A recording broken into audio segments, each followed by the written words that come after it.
En las sombras de los archivos vaticanos, donde el polvo de los siglos se acumula sobre pergaminos que jamás vieron la luz del día, yace un secreto que ha perturbado el sueño de papas y cardenales durante milenios.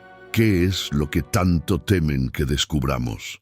¿Por qué ciertos textos permanecen sellados bajo llave mientras otros se proclaman como verdad absoluta?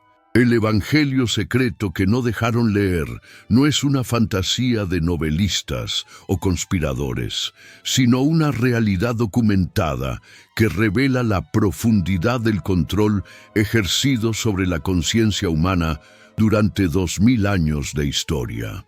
Baruch Spinoza, el judío excomulgado de Ámsterdam, el filósofo que se atrevió a pensar lo impensable, sabía que detrás de cada dogma se esconde el miedo primitivo de quienes ostentan el poder. ¿No es acaso revelador que la misma institución que predica el amor y la verdad sea la que más celosamente guarda sus secretos? ¿Qué clase de fe necesita de la censura para sostenerse? En sus reflexiones sobre la naturaleza de Dios y la religión, Spinoza intuía que lo sagrado había sido secuestrado por lo político, que la divinidad había sido domesticada para servir a intereses muy terrenales. El Evangelio de Tomás, descubierto en Nag Hammadi en 1945, es apenas la punta del iceberg de una literatura cristiana primitiva que fue sistemáticamente suprimida. ¿Por qué estos textos fueron considerados tan peligrosos? ¿Qué contenían que amenazaba los cimientos mismos del cristianismo institucional?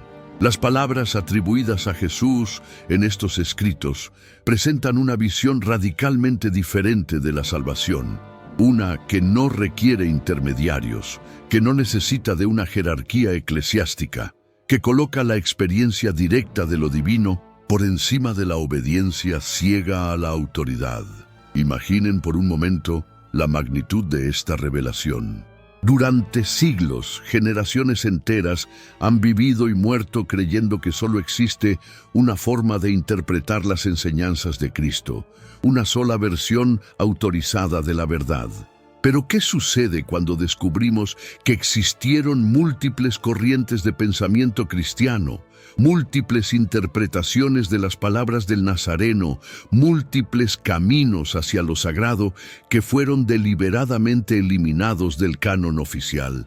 ¿No se tambalea entonces toda la estructura sobre la cual se ha construido la fe de millones? Desde cualquier rincón del mundo donde estas palabras encuentren eco, desde Madrid hasta México, desde Buenos Aires hasta Bogotá, quienes tienen ojos para ver y oídos para escuchar, comprenderán que estamos ante una de las manipulaciones más sofisticadas de la historia humana. Los invito a compartir en los comentarios desde qué país y ciudad nos acompañan en este momento. ¿Qué hora marca el reloj en sus geografías mientras estas verdades resuenan en sus conciencias? Compartan este mensaje con algún ser querido, con algún alma inquieta que también se atreva a cuestionar, que también sienta el llamado de la verdad por encima de la comodidad de las certezas heredadas, para que las bendiciones de la sabiduría alcancen a sus familias y a todos aquellos que se atreven a pensar.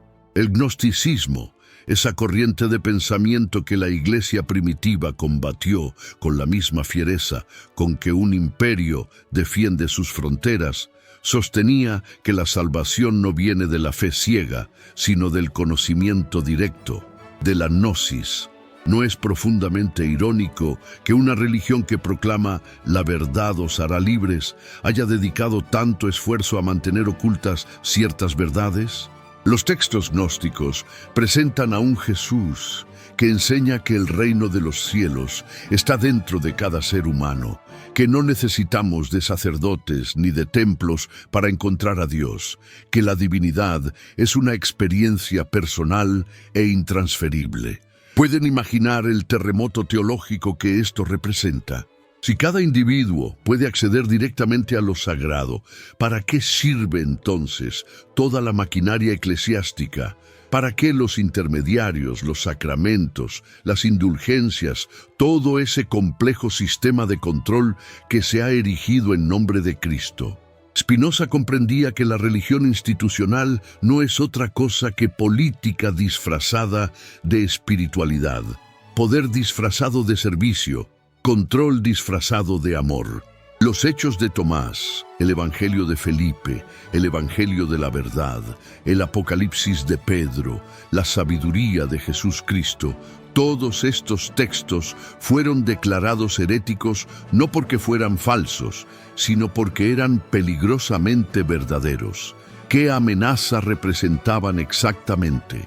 La amenaza de la libertad, la amenaza del pensamiento independiente, la amenaza de una espiritualidad que no puede ser controlada desde Roma. En el Evangelio de Tomás, Jesús dice: si vuestros líderes os dicen, mirad, el reino está en el cielo, entonces los pájaros del cielo os precederán. Si os dicen, está en el mar, entonces los peces os precederán. Más bien, el reino está dentro de vosotros y fuera de vosotros. ¿Pueden percibir la subversión radical de estas palabras? ¿Pueden sentir cómo desafían todo el edificio de autoridad que se ha construido sobre la figura de Cristo? La historia oficial nos cuenta que estos textos fueron rechazados porque contenían enseñanzas contrarias al mensaje auténtico de Jesús. Pero ¿quién decide qué es auténtico y qué no? ¿Quién otorgó a unos hombres, por muy santos que se proclamaran, el derecho exclusivo de interpretar la palabra divina? ¿No es esto precisamente lo que Spinoza denunciaba cuando hablaba de cómo los profetas habían sido convertidos en funcionarios del poder establecido? El proceso de canonización del Nuevo Testamento fue un ejercicio político tanto como teológico. En los concilios de Nicea, en las disputas entre arrianos y ortodoxos, en las luchas por definir la naturaleza de Cristo, lo que realmente estaba en juego no era la verdad teológica, sino el control sobre las conciencias. ¿Por qué ciertos evangelios fueron incluidos y otros excluidos?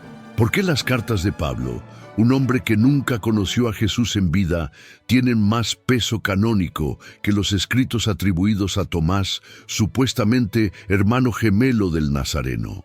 Spinoza sabía que detrás de cada ortodoxia se esconde una heterodoxia reprimida, que detrás de cada verdad oficial yacen 1000 verdades silenciadas.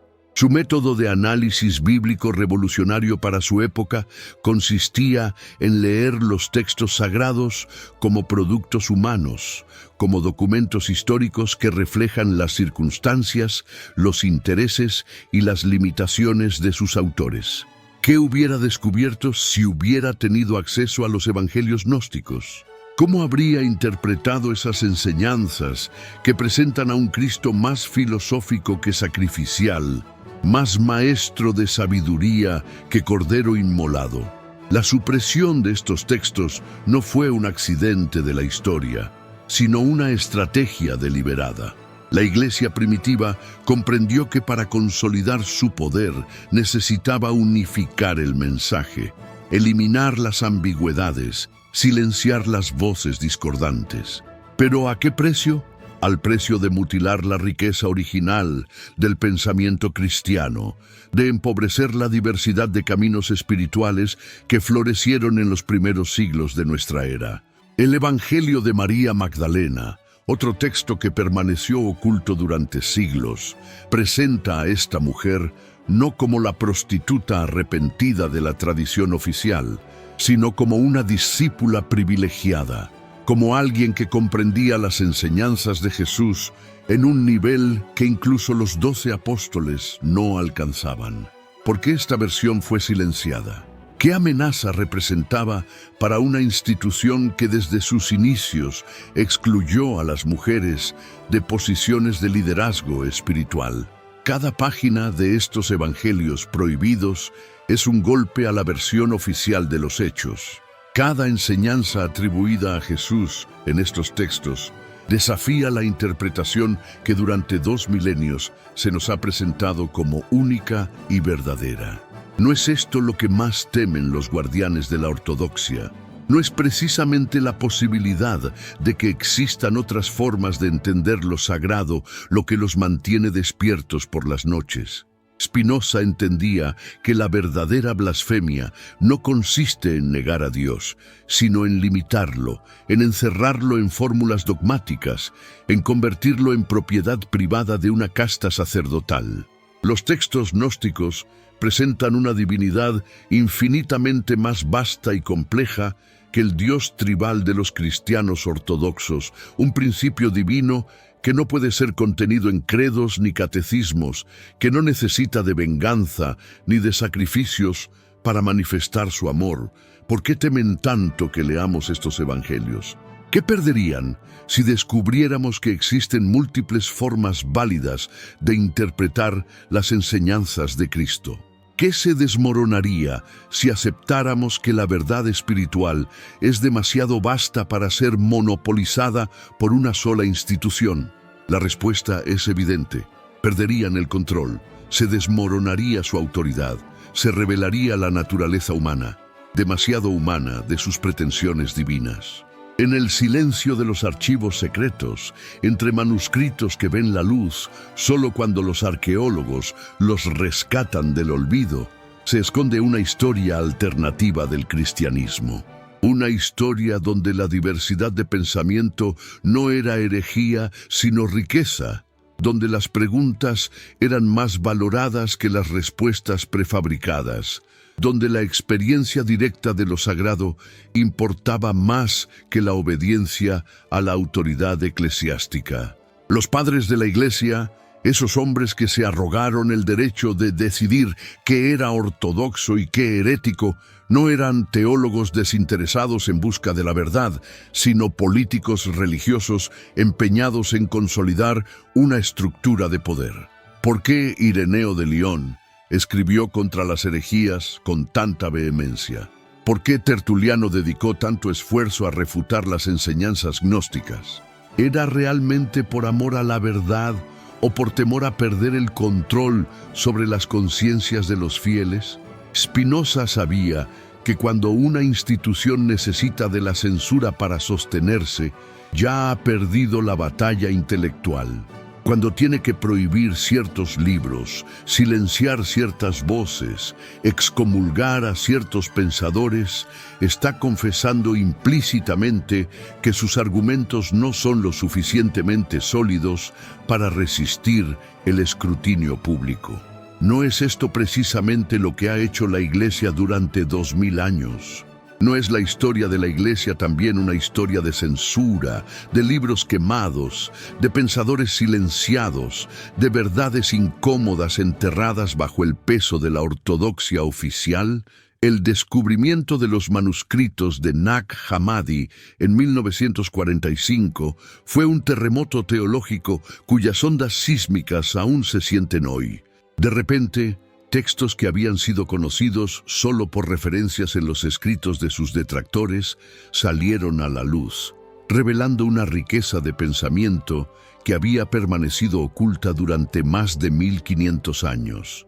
¿Qué otros secretos aguardan en los archivos vaticanos? ¿Qué otros evangelios? ¿Qué otras cartas? ¿Qué otros testimonios de los primeros cristianos permanecen bajo llave, esperando el día en que la humanidad esté preparada para conocer toda la verdad? La estrategia de la Iglesia para lidiar con estos descubrimientos ha sido la misma de siempre: minimizar su importancia, cuestionar su autenticidad, insistir en que no aportan nada nuevo a la comprensión del cristianismo primitivo. Pero ¿quién puede creer semejante argumento después de leer estos textos? ¿Quién puede sostener que el Evangelio de Tomás, con sus dichos paradójicos y profundos, no añade nada a nuestra comprensión de las enseñanzas de Jesús? En el fondo, lo que está en juego no es una disputa académica sobre textos antiguos, sino una cuestión fundamental sobre la naturaleza de la autoridad religiosa. Si estos evangelios son auténticos, si realmente reflejan enseñanzas del Jesús histórico o de las primeras comunidades cristianas, entonces toda la estructura de autoridad que se ha construido sobre la exclusividad de la interpretación oficial se tambalea. ¿Y qué institución está dispuesta a cuestionar voluntariamente los fundamentos de su propio poder? Spinoza comprendía que la religión verdadera no necesita de secretos ni de misterios artificiales, que la divinidad auténtica se revela a través de la razón y la experiencia, no a través de dogmas impuestos desde arriba. Los textos gnósticos, con su énfasis en el conocimiento directo y la experiencia personal de lo sagrado, están mucho más cerca de esta visión spinoziana de la religión que el cristianismo institucional con sus jerarquías y sus ortodoxias. ¿Por qué la sabiduría de estos evangelios secretos nos resulta tan familiar y al mismo tiempo tan revolucionaria? Porque hablan a esa parte de nosotros que siempre ha sabido que la verdad no puede ser monopolizada, que lo sagrado no puede ser privatizado, que cada ser humano lleva en sí mismo la chispa divina que no necesita de intermediarios para brillar. Esta es la enseñanza que más teme la autoridad eclesiástica, que cada individuo es capaz de acceder directamente a lo sagrado, que no necesitamos de sacerdotes ni de iglesias para encontrar a Dios. El cristianismo primitivo era una explosión de diversidad teológica, una efervescencia de interpretaciones y caminos espirituales que solo posteriormente fue embridada y uniformizada por la ortodoxia oficial. Los textos de Nag Hammadi nos devuelven un atisbo de esa riqueza original, de esa multiplicidad de voces que resonaba en las primeras comunidades cristianas, antes de que el poder imperial romano decidiera qué versión del cristianismo le convenía adoptar. ¿No es revelador que el cristianismo se convirtiera en religión oficial del Imperio Romano precisamente cuando dejó de ser subversivo? ¿No es significativo que Constantino abrazara la fe cristiana cuando ésta ya había sido domesticada? ¿Cuando ya había renunciado a su potencial revolucionario original? El Jesús de los evangelios canónicos, con su mensaje de obediencia a la autoridad civil y eclesiástica, era mucho más conveniente para los propósitos imperiales que el Cristo gnóstico, que enseñaba la autonomía espiritual y la experiencia directa de lo divino. Los evangelios secretos nos muestran un cristianismo que pudo haber sido y que fue deliberadamente abortado. Un cristianismo más filosófico que dogmático, más experimental que autoritario, más diverso que uniforme. ¿Cómo habría sido la historia de Occidente si esta versión del cristianismo hubiera prevalecido? ¿Cuántas guerras religiosas se habrían evitado? ¿Cuánta ciencia no habría sido perseguida? ¿Cuánto pensamiento libre no habría sido asfixiado en la cuna? Spinoza intuía que detrás de cada prohibición se esconde una verdad que el poder no puede tolerar. Su propia excomunión de la sinagoga de Ámsterdam fue precisamente por atreverse a pensar lo impensable, por cuestionar lo que no debía ser cuestionado, por aplicar la razón allí donde se exigía solo fe ciega. ¿No es exactamente esto lo que hicieron los autores de los evangelios gnósticos? ¿No es esto lo que hace cualquier buscador de la verdad que se niega a aceptar las respuestas prefabricadas? La lectura de estos textos prohibidos produce un efecto extraño en el lector contemporáneo. Por un lado, la sensación de estar accediendo a secretos celosamente guardados durante milenios. Por otro, la familiaridad de encontrar en ellos preocupaciones e intuiciones que resuenan profundamente con la búsqueda espiritual moderna. ¿No será que lo que llamamos nueva espiritualidad es en realidad muy antigua, tan antigua como estos evangelios que fueron enterrados en el desierto egipcio hace más de 1500 años? El Evangelio de Felipe dice: los que dicen que el Señor murió primero y después resucitó están equivocados, porque resucitó primero y después murió. Si uno no obtiene primero la resurrección, no morirá, tan cierto como que Dios vive, él moriría. ¿Pueden percibir la profundidad de esta enseñanza? Pueden sentir cómo trasciende la interpretación literal de la muerte y resurrección para apuntar hacia una transformación espiritual que ocurre en vida. Esta es la clase de sabiduría que la ortodoxia oficial no puede tolerar porque requiere de pensamiento, de reflexión, de experiencia personal. Es mucho más fácil gobernar a fieles que aceptan dogmas prefabricados que a buscadores que exigen comprender por sí mismos el significado de las enseñanzas. ¿No es esto lo que Spinoza denunciaba cuando hablaba de cómo la superstición era más útil para los gobernantes que la verdadera religión? En el Evangelio de la Verdad leemos: el error se volvió poderoso. Trabajó su propia materia vanamente, no habiendo conocido la verdad. Se dedicó a fabricar una criatura, trabajando para sustituir la verdad. ¿No es esta una descripción perfecta de lo que ha hecho la religión institucional durante 2 milenios? ¿No ha fabricado una criatura dogmática para sustituir la verdad viva de la experiencia espiritual directa? Los textos gnósticos presentan el conocimiento, la gnosis, no como información intelectual, sino como experiencia transformadora. No se trata de saber acerca de Dios, sino de conocer a Dios directamente, de experimentar la unión con lo divino, que trasciende toda mediación institucional.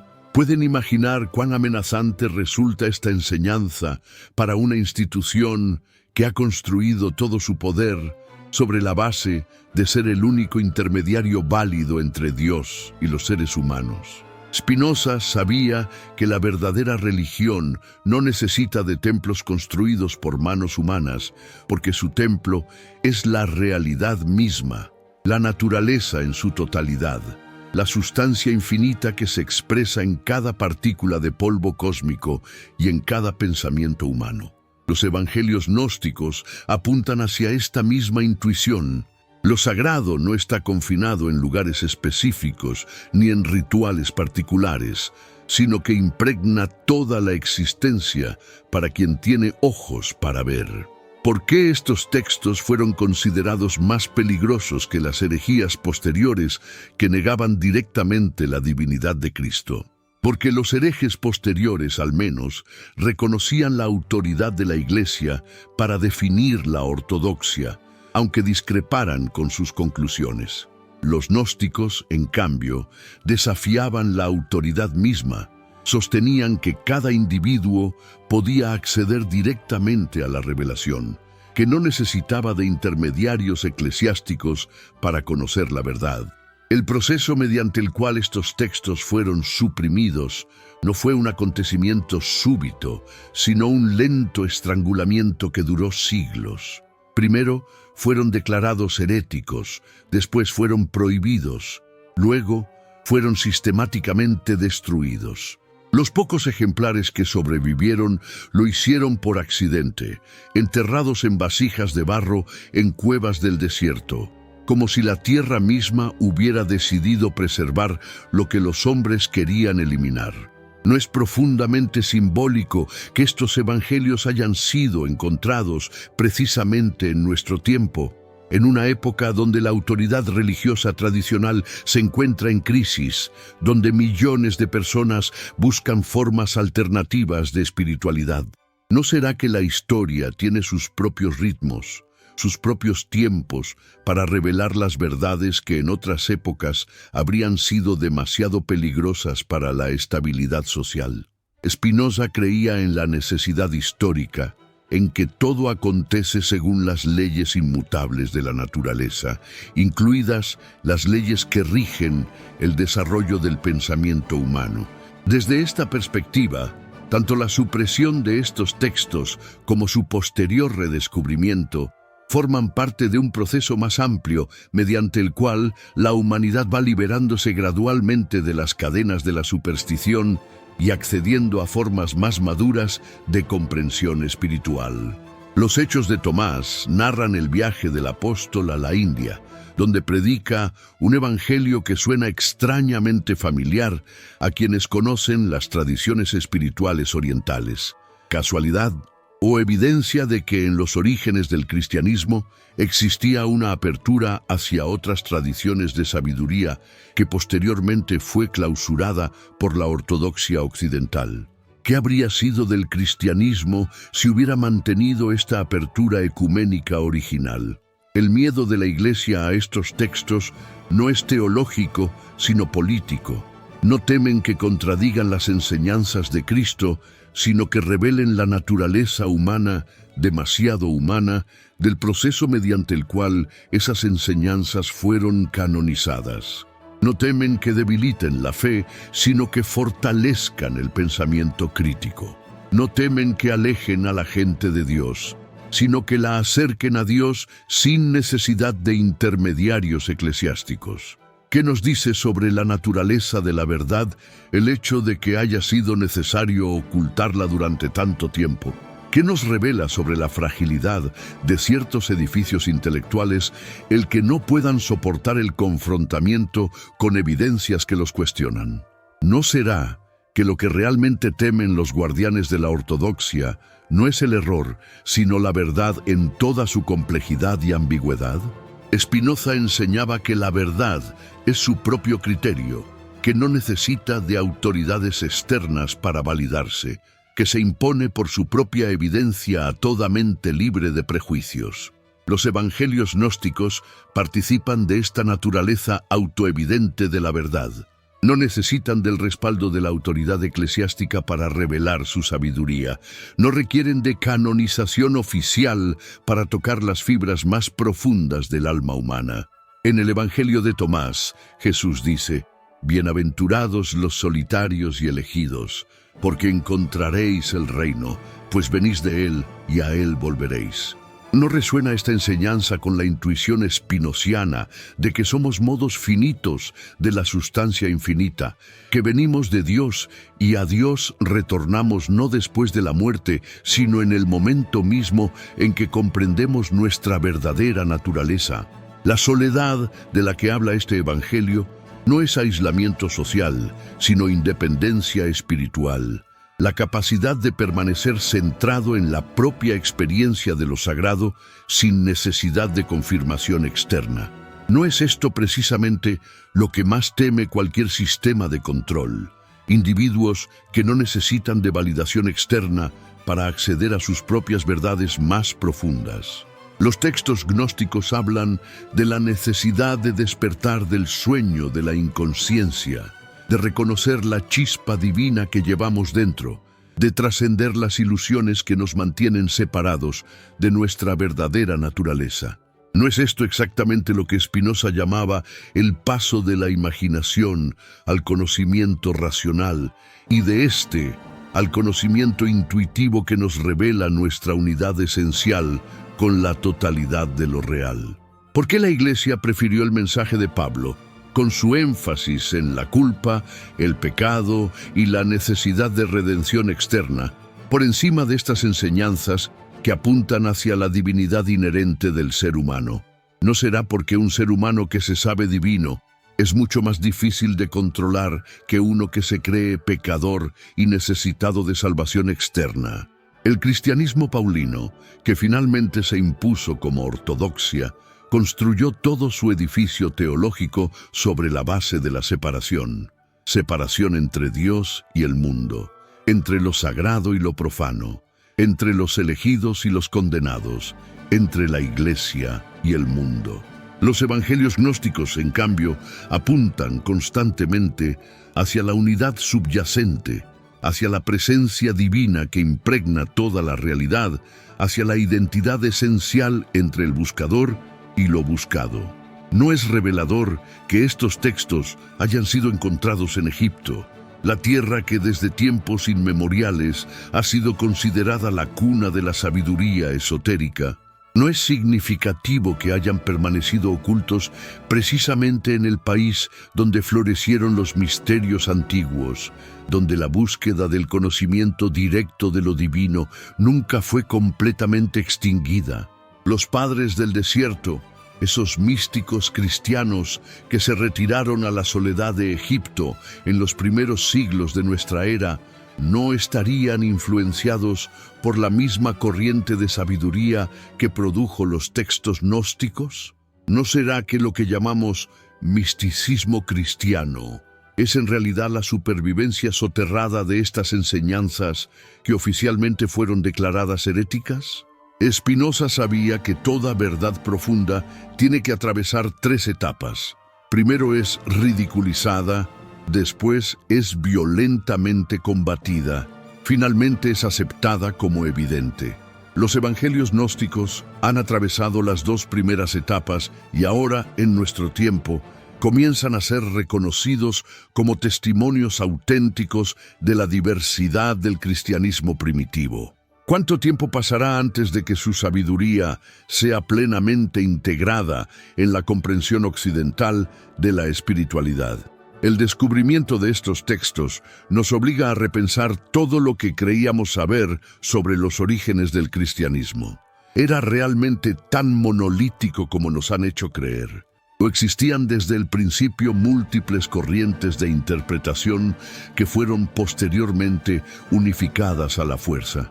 ¿Qué otras sorpresas nos aguardan en los archivos secretos del Vaticano, en las bibliotecas monásticas que aún no han revelado todos sus tesoros? La resistencia a estos descubrimientos por parte de la teología oficial revela más sobre la naturaleza de la autoridad religiosa que sobre la validez de los textos mismos. ¿Por qué una institución que se proclama depositaria de la verdad teme tanto al escrutinio histórico?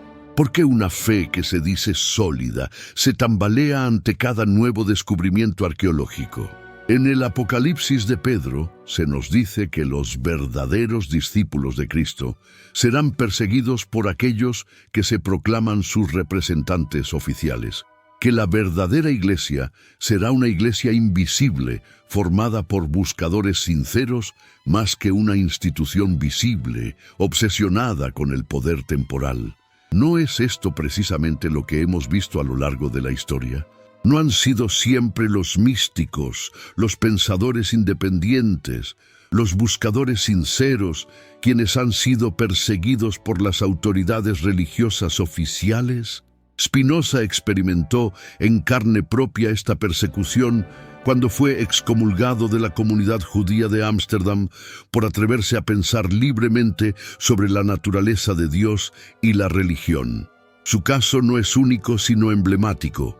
En todas las épocas, en todas las tradiciones, quienes se han atrevido a cuestionar las ortodoxias establecidas han pagado el precio de su independencia intelectual. ¿No es esto una prueba de que la verdad es siempre subversiva, siempre peligrosa para los poderes establecidos? Los evangelios secretos nos confrontan con una pregunta incómoda. Si estas enseñanzas son auténticas, si realmente reflejan aspectos del mensaje original de Cristo que fueron posteriormente suprimidos, ¿qué nos dice esto sobre la infalibilidad de la tradición eclesiástica? ¿Qué credibilidad puede tener una institución que durante 2000 años ha insistido en que posee la verdad completa y definitiva sobre Cristo, cuando constantemente aparecen evidencias de que esa verdad fue construida mediante la supresión sistemática de voces discordantes? El método utilizado por Spinoza para analizar la Biblia puede aplicarse perfectamente a estos textos gnósticos. Leerlos como productos humanos, situarlos en su contexto histórico, analizar sus presupuestos filosóficos, evaluar su coherencia interna. Cuando aplicamos este método, descubrimos que muchos de estos evangelios muestran una sofisticación teológica y filosófica que no tiene nada que envidiar a los textos canónicos, y en algunos casos los supera claramente en profundidad especulativa. ¿Por qué el Evangelio de Juan, con su lenguaje altamente esotérico y sus referencias a conceptos gnósticos como el logos, fue incluido en el canon, mientras que otros textos con similar sofisticación fueron excluidos? ¿No será que la diferencia no estaba en la calidad teológica sino en la utilidad política? ¿No será que fueron canonizados aquellos textos que mejor servían a los propósitos de control institucional, independientemente de su profundidad espiritual? La lectura de los textos de Nag Hammadi produce una extraña sensación de déjà vu en el lector contemporáneo. Muchas de sus enseñanzas resuenan con intuiciones que creíamos modernas.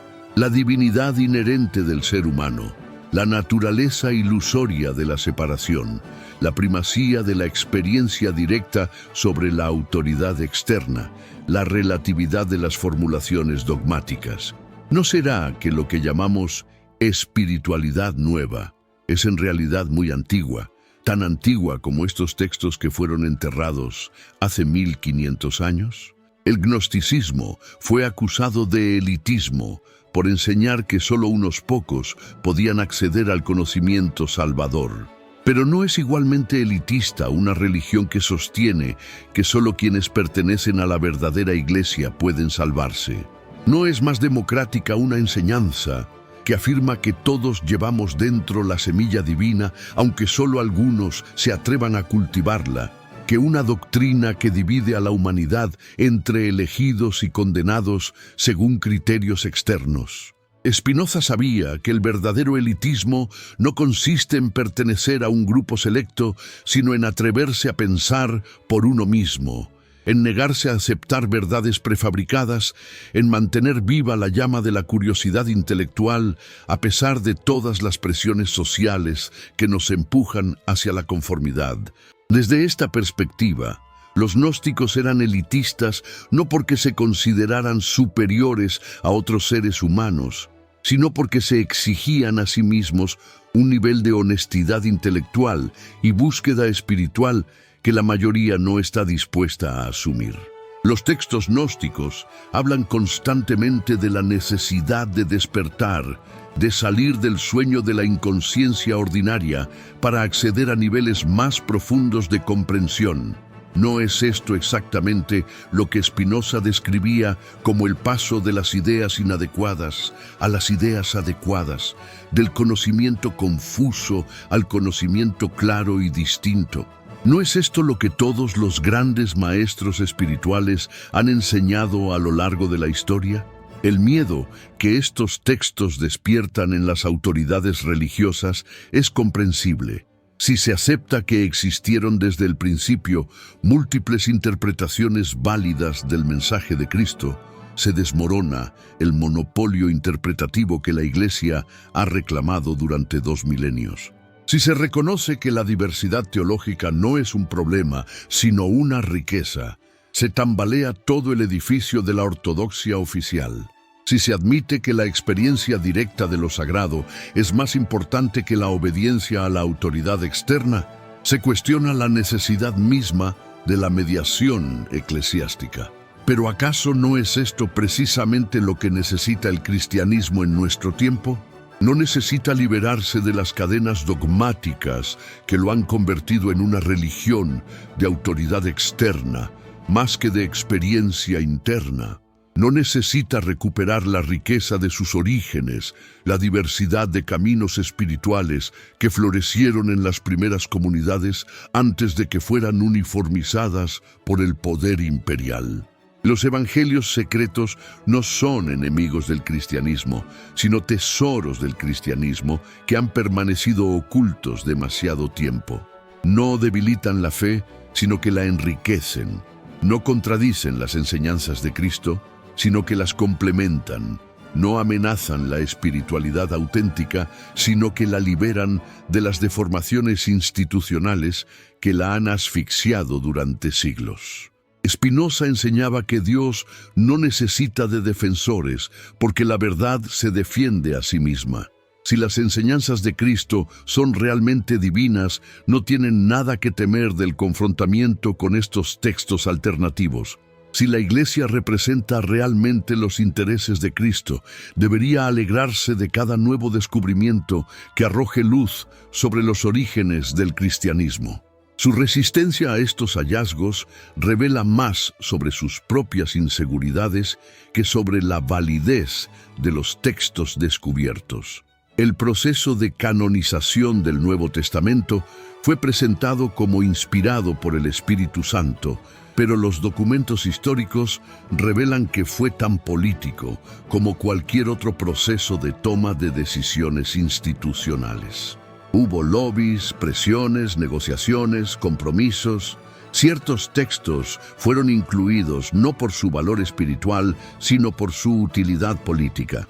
Otros fueron excluidos no por su falsedad, sino por su inconveniencia para los propósitos de control institucional.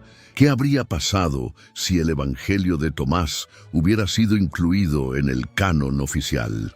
¿Cómo habría sido la historia del cristianismo si las enseñanzas sobre el reino interior hubieran tenido el mismo peso que las enseñanzas sobre la obediencia externa? ¿Cuántas guerras religiosas se habrían evitado si desde el principio se hubiera reconocido que existen múltiples caminos válidos hacia lo sagrado?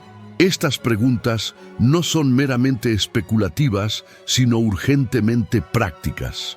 En nuestro tiempo, cuando la autoridad religiosa tradicional se encuentra en crisis, cuando millones de personas abandonan las iglesias en busca de formas más auténticas de espiritualidad, los evangelios gnósticos ofrecen una alternativa que es a la vez antigua y nueva, tradicional y revolucionaria. Y no se trata de reemplazar una ortodoxia con otra, sino de trascender la mentalidad ortodoxica misma, de comprender que la verdad espiritual es demasiado vasta y compleja para ser encerrada en fórmulas dogmáticas. Se trata de recuperar la actitud de búsqueda que caracterizó al cristianismo primitivo antes de que fuera institucionalizado y domesticado por el poder imperial. Los textos de Nag Hammadi nos invitan a leer los evangelios canónicos con ojos nuevos, a descubrir en ellos dimensiones de significado que habían sido oscurecidas por siglos de interpretación dogmática. Cuando el Evangelio de Juan dice que el Verbo se hizo carne, no puede esto interpretarse gnósticamente como la realización de que la divinidad habita en toda forma de vida, no solo en una encarnación histórica específica. Cuando Jesús dice en los evangelios canónicos que el reino de los cielos está cerca, no resonancia esto con la enseñanza gnóstica de que el reino no es un lugar futuro, sino una dimensión presente de la conciencia que puede ser accedida aquí y ahora por quien se atreva a despertar de la ilusión de separación. La hermenéutica gnóstica no niega la importancia de los acontecimientos históricos narrados en los evangelios canónicos, pero insiste en que su significado más profundo es simbólico y transformativo. La muerte y resurrección de Cristo no es solo un evento que ocurrió hace 2000 años, sino un proceso de muerte del ego y renacimiento espiritual que debe ocurrir en la conciencia de cada buscador sincero. Esta interpretación no resta valor a la dimensión histórica del cristianismo, sino que la trasciende. No niega la importancia de la figura de Jesús, sino que universaliza su mensaje. No debilita la fe, sino que la libera de las limitaciones de la literalidad dogmática para acceder a niveles más profundos de significado espiritual. Spinoza comprendía que los textos sagrados operan en múltiples niveles de significado simultáneamente. Pueden ser leídos históricamente, moralmente, alegóricamente, místicamente. El error de la ortodoxia oficial ha sido insistir en una sola forma de interpretación, generalmente la más literal y externa, cerrando el acceso a las dimensiones más sutiles y transformativas del texto. Los evangelios gnósticos nos recuerdan que la tradición cristiana primitiva era mucho más sofisticada hermenéuticamente de lo que la ortodoxia posterior quiso reconocer. Sabía que los textos sagrados eran como diamantes de múltiples facetas, que revelaban aspectos diferentes de la verdad, según el ángulo desde el cual fueran contemplados. Esta riqueza interpretativa fue posteriormente empobrecida por la insistencia dogmática en formulaciones unívocas. ¿Por qué la Iglesia temprana desarrolló credos tan rígidos y específicos? No será porque comprendía que la diversidad interpretativa era una amenaza para la unidad institucional. No será porque intuía que una vez que se permite el pensamiento libre, se vuelve imposible mantener el control sobre las conciencias. Los credos no fueron formulados para proteger la verdad, sino para proteger la autoridad que se proclamaba depositaria de la verdad. El credo de Nicea, que aún hoy recitan millones de cristianos, fue formulado en un contexto de disputa política tanto como teológica. El emperador Constantino necesitaba unificar el cristianismo para utilizarlo como factor de cohesión imperial. Las sutilezas teológicas de los debates arrianos amenazaban esta unidad. La solución fue imponer una formulación dogmática que cerrara el debate de una vez por todas. ¿Pero a qué precio? Al precio de mutilar la riqueza especulativa del cristianismo primitivo. Los textos gnósticos nos muestran cómo era el cristianismo antes de ser domesticado por el poder imperial, antes de convertirse en religión de Estado, antes de que la diversidad teológica fuera vista como problema más que como riqueza. Era un cristianismo más experimental, más místico, más filosófico, más abierto a la influencia de otras tradiciones de sabiduría. ¿No es paradójico que el cristianismo se haya vuelto más dogmático precisamente cuando alcanzó el poder político? ¿No es revelador que haya perdido su flexibilidad intelectual precisamente cuando dejó de ser perseguido? ¿No será que la persecución, a pesar de sus aspectos negativos, mantenía viva la llama de la búsqueda auténtica, mientras que el poder temporal la apagó bajo el peso de las responsabilidades políticas? Spinoza sabía que el poder corrompe no solo a los individuos, sino también a las ideas. Cuando una doctrina espiritual se convierte en ideología de Estado, necesariamente se deforma para servir a propósitos que no tienen nada que ver con la búsqueda de la verdad. El cristianismo imperial de Constantino ya no era el cristianismo subversivo de las catacumbas, así como el judaísmo del templo ya no era el judaísmo profético que denunciaba las injusticias sociales. Los evangelios gnósticos preservan algo del espíritu subversivo original del cristianismo, de su potencial transformativo, de su capacidad para cuestionar no solo las ortodoxias religiosas, sino también las estructuras sociales y políticas que se legitiman a través de esas ortodoxias. Por eso fueron tan peligrosos para el cristianismo imperial. Por eso tuvieron que ser suprimidos con tanta vehemencia. ¿Qué nos dice sobre nuestro momento histórico el que estos textos estén siendo redescubiertos precisamente ahora?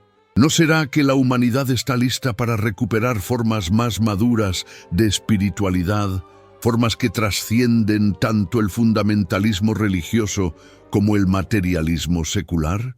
¿No será que necesitamos una síntesis nueva que honre tanto la dimensión trascendente de la existencia como la autonomía de la razón humana? En este sentido, los evangelios gnósticos son profundamente contemporáneos.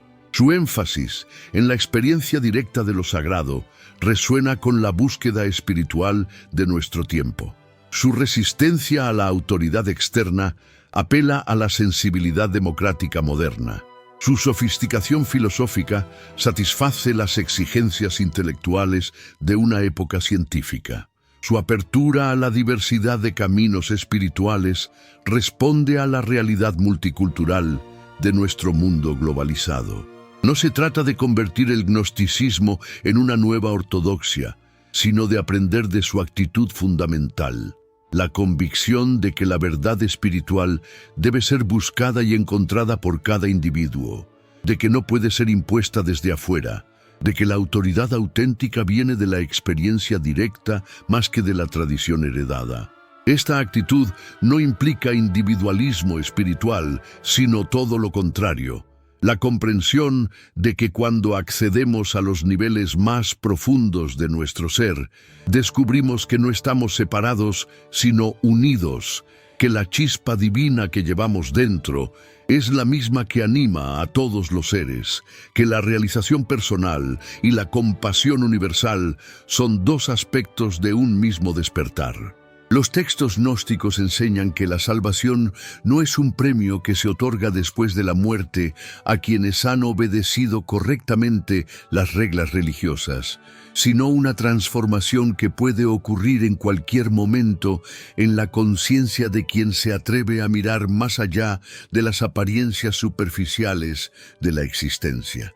Esta enseñanza es tanto más radical cuanto que hace de cada ser humano su propio redentor, su propio sacerdote, su propio profeta.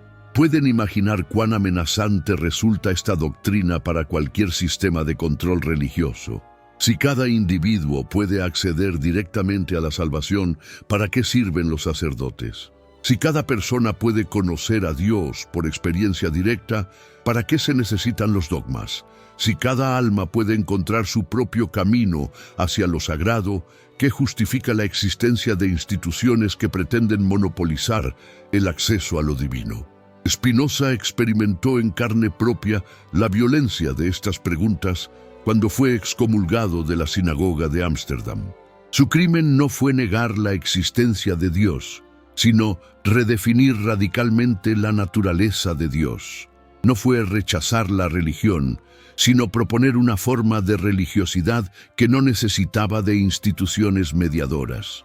Su filosofía era gnóstica en el sentido más profundo del término, basada en el conocimiento directo más que en la fe ciega, en la experiencia racional más que en la autoridad externa. La lectura de los evangelios gnósticos, desde una perspectiva spinoziana, revela dimensiones de significado que permanecen ocultas para la interpretación dogmática tradicional.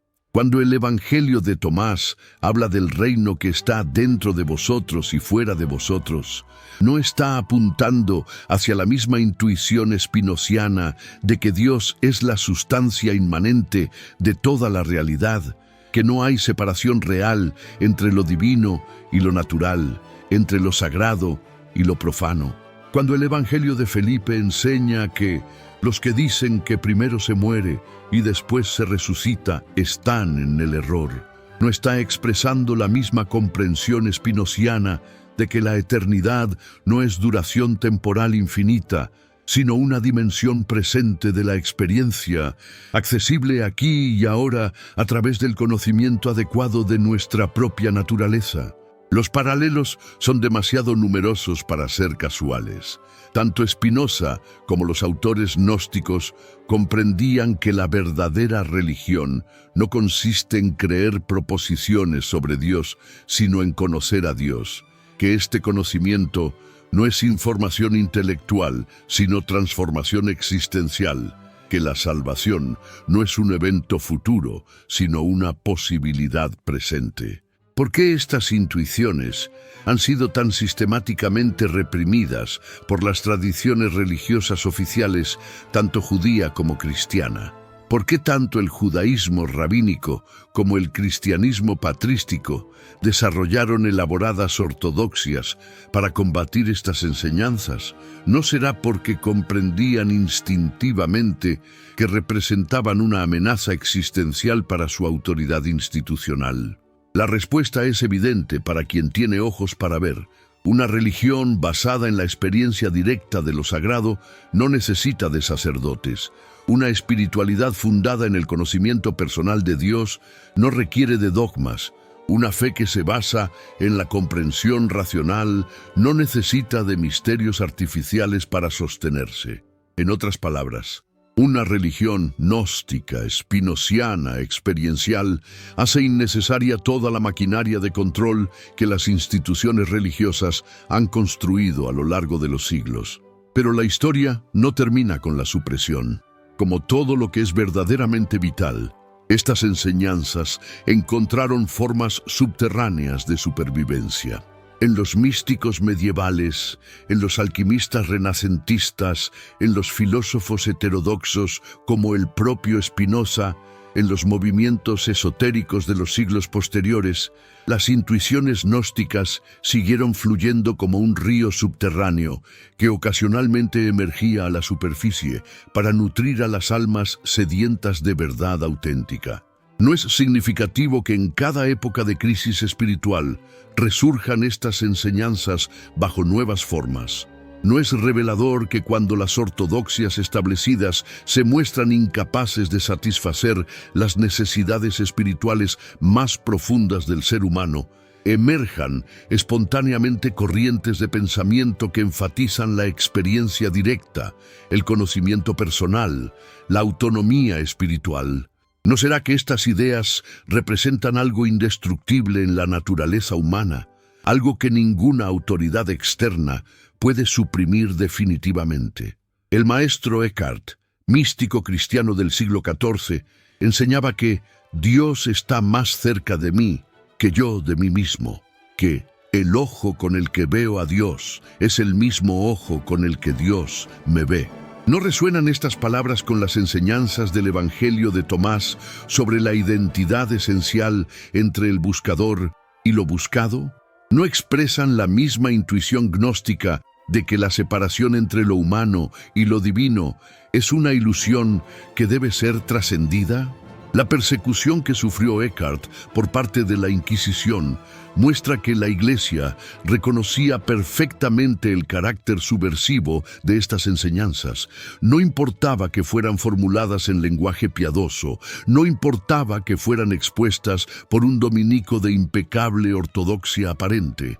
El contenido mismo era gnóstico y por tanto peligroso para la estructura de autoridad eclesiástica. Los alquimistas medievales desarrollaron un lenguaje simbólico elaboradísimo para transmitir enseñanzas que no podían ser expresadas abiertamente sin riesgo de persecución. Pero, ¿qué era la alquimia sino gnosticismo disfrazado de química? ¿Qué era la búsqueda de la piedra filosofal, sino la búsqueda gnóstica de la transformación interior que convierte el plomo de la conciencia ordinaria en el oro de la realización espiritual? Nicolás Flamel, Paracelso, Cornelio Agripa, todos estos pensadores desarrollaron sistemas de conocimiento que combinaban la investigación natural con la búsqueda espiritual, la ciencia experimental con la experiencia mística. No estaban recuperando, bajo formas nuevas, la antigua sabiduría gnóstica que veía la naturaleza entera como un libro sagrado que puede ser leído por quien posee las claves adecuadas. Spinoza heredó esta tradición cuando formuló su famosa ecuación Deus sive natura, Dios, o sea, la naturaleza.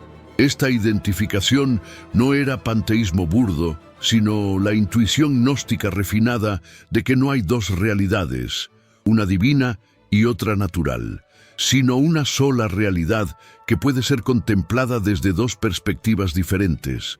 Desde el punto de vista de sus atributos infinitos es Dios, desde el punto de vista de sus modos finitos es naturaleza.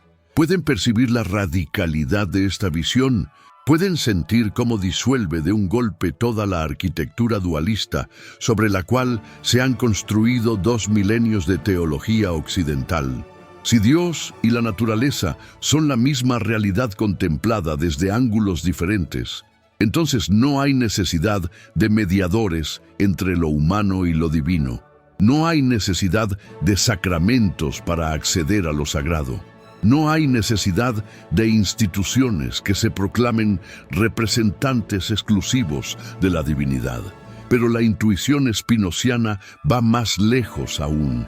Si somos modos finitos de la sustancia infinita, si participamos ontológicamente de la naturaleza divina, entonces nuestro conocimiento de Dios no puede ser meramente conceptual, sino que debe ser participativo, experiencial, transformativo. Conocer a Dios es conocerse a sí mismo en la dimensión más profunda, realizarse a sí mismo como expresión finita de la infinitud divina. Esta es la enseñanza que ninguna ortodoxia puede tolerar, porque disuelve la distinción fundamental sobre la cual se basa todo sistema de control religioso.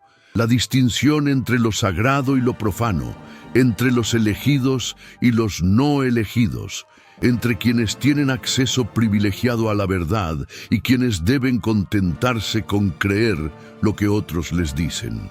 ¿Cómo mantener la autoridad clerical cuando cada ser humano es potencialmente su propio sacerdote, su propio profeta, su propio salvador?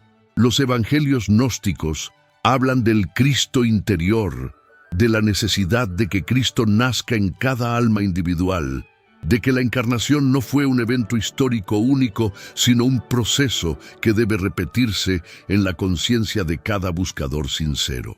¿No es esto exactamente lo que Spinoza quería decir cuando hablaba del conocimiento intuitivo como la forma más elevada de conocimiento, aquella en la cual la mente humana participa directamente de la perspectiva divina sobre la realidad? Para Spinoza, este conocimiento intuitivo no es privilegio de unos pocos místicos, sino potencialidad inscrita en la naturaleza misma de la mente humana. Todos somos capaces de acceder a él. Todos podemos trascender las limitaciones de la imaginación y el razonamiento discursivo para contemplar la realidad subespecie a eternitatis, desde la perspectiva de la eternidad. Esta democratización del acceso a lo sagrado es profundamente gnóstica en su inspiración y radicalmente subversiva en sus implicaciones. ¿Por qué entonces esta enseñanza no se ha extendido universalmente? ¿Por qué la mayoría de los seres humanos permanecen atrapados en formas inferiores de conocimiento, en la imaginación confusa y el razonamiento parcial? Spinoza tenía una respuesta clara, porque las pasiones tristes, especialmente el miedo y la esperanza, los mantienen esclavizados a autoridades externas que prometen seguridad a cambio de obediencia. Los sistemas religiosos tradicionales explotan sistemáticamente estas pasiones tristes. Crean miedo al castigo eterno para después ofrecer esperanza de salvación a cambio de sumisión. Fomentan el sentimiento de culpa para después presentarse como único remedio disponible. Cultivan la dependencia emocional para mantener a los fieles atados a la institución. ¿No es esto exactamente lo contrario de lo que enseñan los evangelios gnósticos con su mensaje de liberación, de autonomía espiritual, de divinidad inherente? La diferencia es abismal. Mientras el cristianismo institucional dice, tú eres pecador y necesitas salvación externa, el gnosticismo dice, tú eres divino y necesitas despertar a tu verdadera naturaleza. Mientras la ortodoxia oficial insiste en que somos fundamentalmente separados de Dios y necesitamos intermediarios para acceder a Él, las enseñanzas gnósticas afirman que somos expresiones de la divinidad misma y podemos conocerla directamente. ¿Cuál de estos dos mensajes es más liberador? ¿Cuál genera seres humanos más maduros espiritualmente? ¿Cuál fomenta la responsabilidad personal y cuál perpetúa la dependencia infantil? Las respuestas son evidentes para cualquier mente libre de prejuicios. ¿Por qué entonces el mensaje menos liberador se impuso históricamente? Precisamente porque era menos liberador, porque servía mejor a los propósitos de control social y político. El emperador Constantino no abrazó el cristianismo por convicción espiritual, sino por cálculo político. Necesitaba una religión que unificara el imperio, que legitimara la autoridad imperial, que mantuviera a las masas obedientes y conformes.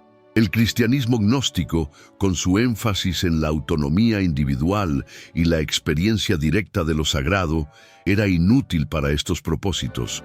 El cristianismo patrístico, con su estructura jerárquica y su insistencia en la obediencia a la autoridad, era perfecto. Esta alianza entre el trono y el altar marcó el destino del cristianismo occidental durante los siguientes 1500 años. La Iglesia proporcionó legitimación religiosa al poder político. El poder político proporcionó protección institucional a la Iglesia. Los evangelios gnósticos, que predicaban una espiritualidad sin necesidad de mediaciones institucionales, no tenían lugar en este acuerdo. Tenían que ser suprimidos no porque fueran falsos, sino porque eran inconvenientes. Pero ¿puede la verdad ser suprimida indefinidamente? ¿Puede la naturaleza auténtica del ser humano ser negada para siempre? ¿Puede la sed de experiencia directa de lo sagrado ser satisfecha permanentemente con sucedáneos institucionales? La historia dice que no. Una y otra vez, en cada época, surgen movimientos que redescubren las intuiciones gnósticas fundamentales, que reclaman el derecho a la experiencia directa de lo divino, que se niegan a aceptar la mediación obligatoria de autoridades externas. Los cátaros del siglo XII fueron exterminados físicamente por la cruzada albigense, pero sus enseñanzas sobre la luz interior y la posibilidad de salvación sin mediación eclesiástica siguieron influyendo el pensamiento europeo durante siglos. Los valdenses fueron perseguidos implacablemente, pero su insistencia en el derecho de cada individuo a leer e interpretar las Escrituras contribuyó a preparar el terreno para la Reforma protestante. Lutero rompió el monopolio interpretativo de Roma cuando proclamó el principio de sola escritura, pero se detuvo a mitad de camino. Reemplazó la autoridad del Papa con la autoridad de la Biblia, sin llegar a la conclusión gnóstica radical de que cada alma tiene acceso directo a la revelación divina. Calvino desarrolló una teología de la predestinación que en algunos aspectos era más determinista que la católica que pretendía reformar. ¿Por qué los reformadores protestantes no llegaron hasta las últimas consecuencias de sus propios principios? ¿Por qué no abrazaron plenamente la libertad espiritual que sus enseñanzas implicaban? Porque ellos también estaban interesados en mantener estructuras de autoridad institucional, aunque fueran diferentes de las católicas. También necesitaban del control sobre las conciencias para construir sus propias iglesias, sus propios sistemas de poder religioso. Spinoza fue más lejos que cualquier reformador, porque no tenía intereses institucionales que proteger. Habiendo sido excomulgado tanto por judíos como por cristianos, estaba libre para pensar sin las limitaciones que imponen las lealtades confesionales. Pudo llegar hasta las conclusiones últimas del pensamiento gnóstico, que Dios no necesita de defensores porque es su propia defensa, que la verdad no requiere de instituciones porque se impone por su propia evidencia, que la religión auténtica es conocimiento amoroso de la realidad y no obediencia temerosa a autoridades externas. Esta libertad intelectual tuvo un precio: el aislamiento social, la incomprensión de sus contemporáneos, la condena póstuma de sus obras. Pero no es este el precio que siempre han pagado quienes se atreven a pensar más allá de los límites impuestos por su época. No es esta la suerte que han corrido todos los verdaderos gnósticos, desde los autores de los evangelios secretos hasta los filósofos heterodoxos de todos los tiempos. El paralelo entre la persecución de los gnósticos antiguos y la marginación de pensadores como Spinoza no es casual, sino estructural. En ambos casos, lo que está en juego es la legitimidad de la autoridad externa sobre las conciencias individuales. En ambos casos, lo que se cuestiona es el derecho de las instituciones a monopolizar el acceso a la verdad espiritual. En ambos casos, lo que se afirma es la capacidad del ser humano para acceder directamente a la experiencia de lo sagrado. Los textos de Nag Hammadi nos muestran que esta tradición de pensamiento gnóstico es mucho más antigua y continua de lo que sus persecutores quisieran admitir. No es una aberración tardía del cristianismo, sino una de sus corrientes originales, tan legítima como las que posteriormente fueron canonizadas. Su supresión no fue el triunfo de la verdad sobre el error, sino la victoria de la política sobre la espiritualidad, del control institucional sobre la libertad individual. ¿Qué habría sido de la civilización occidental si esta corriente de pensamiento hubiera podido desarrollarse libremente? ¿Cómo habríamos evolucionado si la experiencia directa de lo sagrado hubiera sido valorada por encima de la obediencia a la autoridad externa? ¿Cuánta creatividad intelectual, cuánta riqueza espiritual, cuánta madurez psicológica se perdió cuando estos textos fueron enterrados en el desierto egipcio? Estas preguntas no son meramente especulativas, porque en nuestro tiempo asistimos a un resurgimiento espontáneo de actitudes gnósticas. Millones de personas abandonan las religiones tradicionales en busca de formas más directas de espiritualidad. El crecimiento de las prácticas meditativas, la popularidad de las filosofías orientales, el interés por los estados alterados de conciencia, todo esto apunta hacia una sed colectiva de experiencia espiritual auténtica que las instituciones religiosas tradicionales no logran satisfacer. ¿No será que la humanidad está madurando espiritualmente, que está superando la necesidad de tutores religiosos externos, que está reclamando su mayoría de edad en asuntos espirituales? ¿No será que el redescubrimiento de los evangelios gnósticos es parte de este proceso más amplio de liberación de las conciencias, de democratización del acceso a lo sagrado, de superación de las formas infantiles de religiosidad? Spinoza creía en el progreso del conocimiento humano, en la capacidad de la mente para liberarse gradualmente de las supersticiones y acceder a formas más adecuadas de comprensión.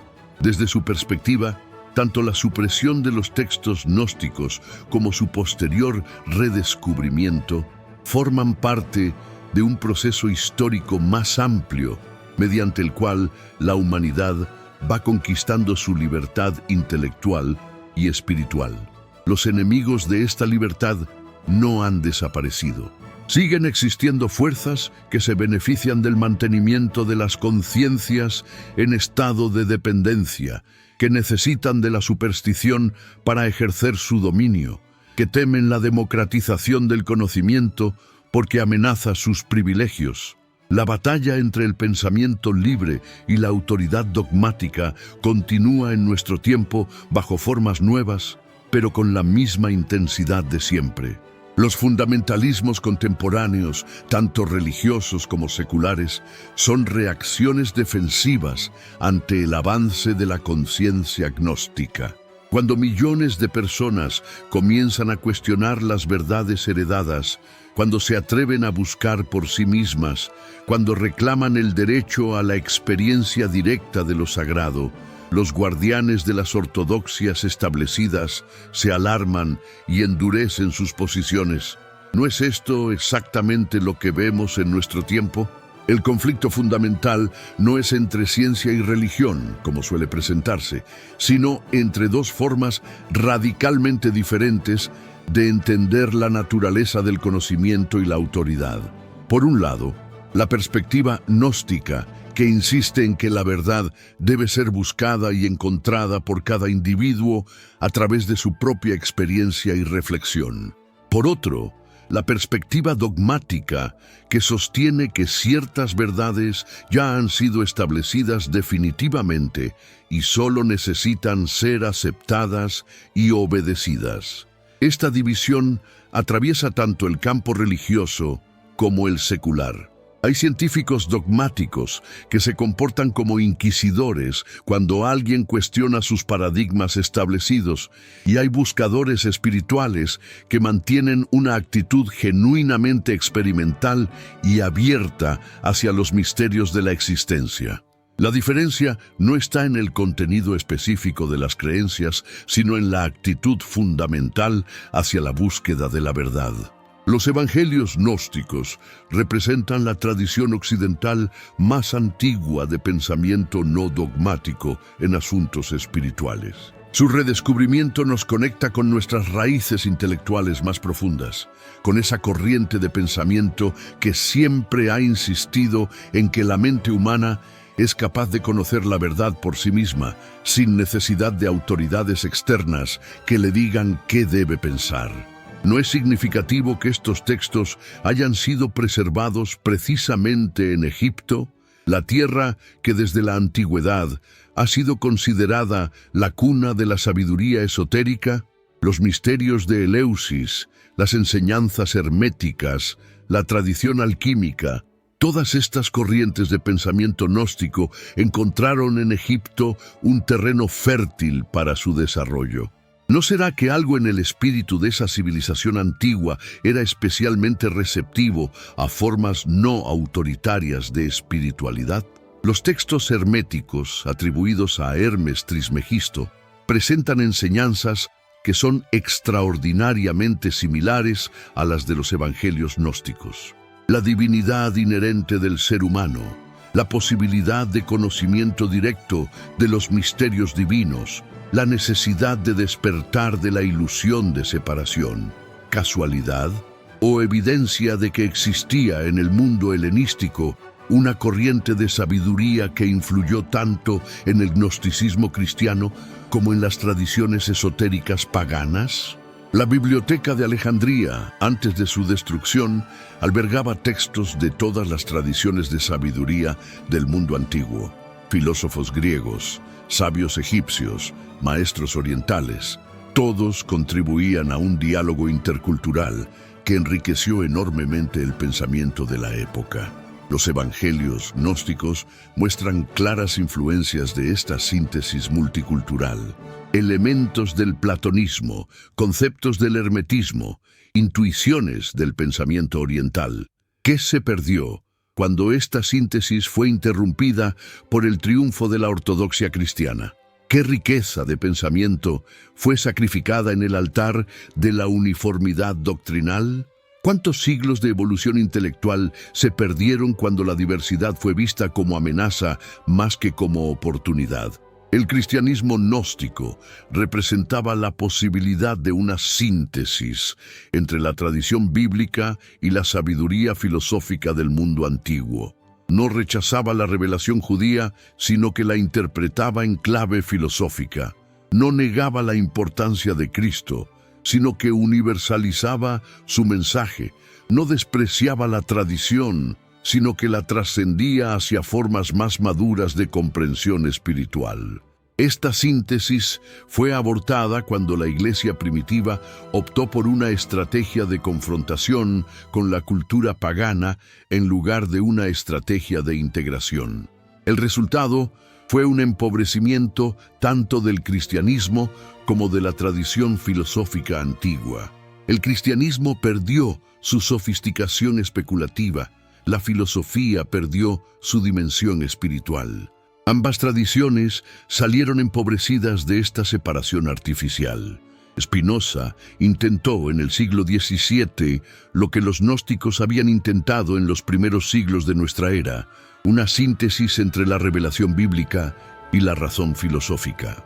Su tratado teológico-político y su ética representan el esfuerzo más sistemático de la modernidad por integrar la herencia espiritual judía con los logros de la filosofía griega y la ciencia moderna.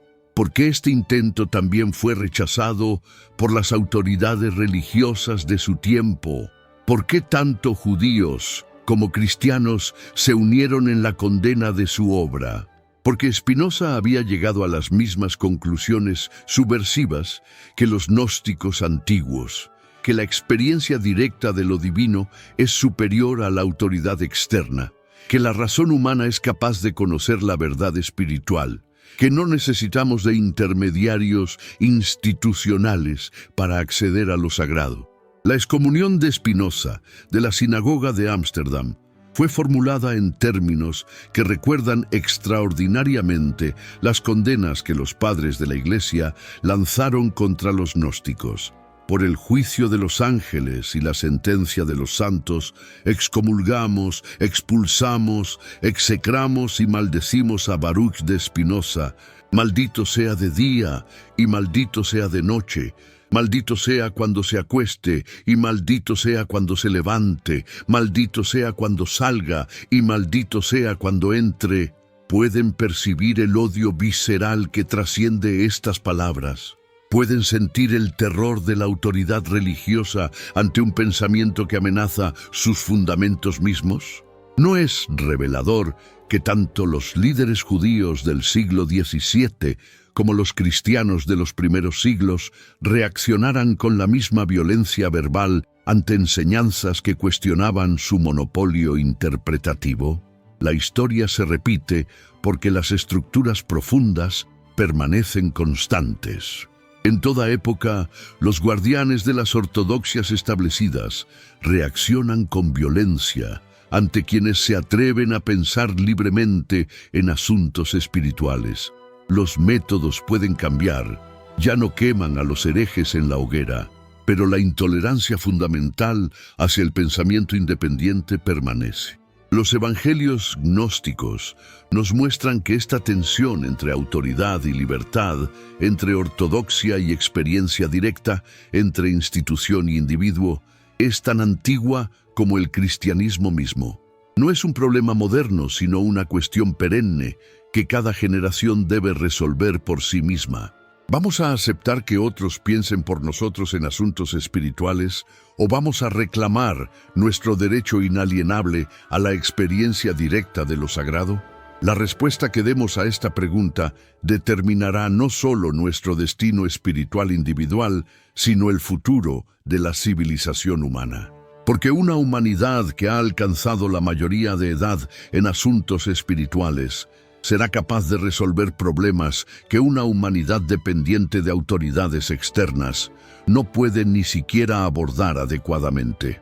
Los grandes desafíos de nuestro tiempo, la crisis ecológica, la desigualdad social, los conflictos entre civilizaciones requieren de una sabiduría que trascienda las limitaciones de las perspectivas sectarias.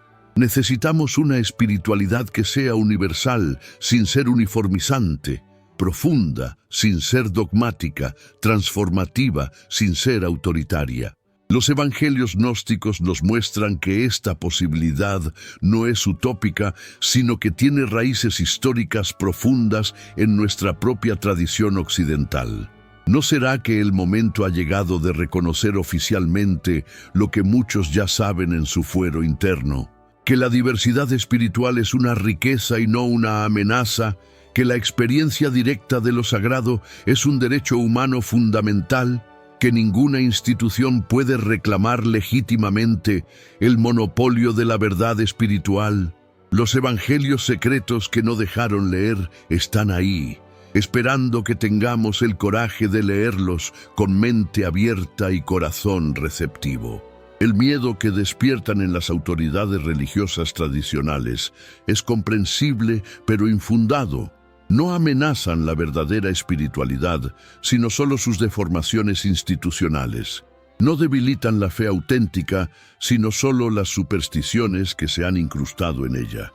No alejan de Dios, sino que ofrecen caminos más directos hacia la experiencia de lo divino. Spinoza sabía que la verdad es norma de sí misma y de lo falso, que no necesita de defensores externos porque su propia evidencia la protege. Si las enseñanzas de los evangelios gnósticos son verdaderas, se impondrán por su propia fuerza. Si son falsas, caerán por su propio peso. ¿Por qué entonces tanto miedo a que sean leídas y estudiadas libremente? ¿Por qué tanta resistencia a que la humanidad tenga acceso completo a su propio patrimonio espiritual? La respuesta está en que estas enseñanzas no amenazan a Dios, sino a quienes se proclaman sus representantes exclusivos en la tierra. No cuestionan lo sagrado, sino a quienes han convertido lo sagrado en propiedad privada de sus instituciones. No debilitan la religión, sino que liberan la religiosidad auténtica de las cadenas que la han aprisionado durante milenios.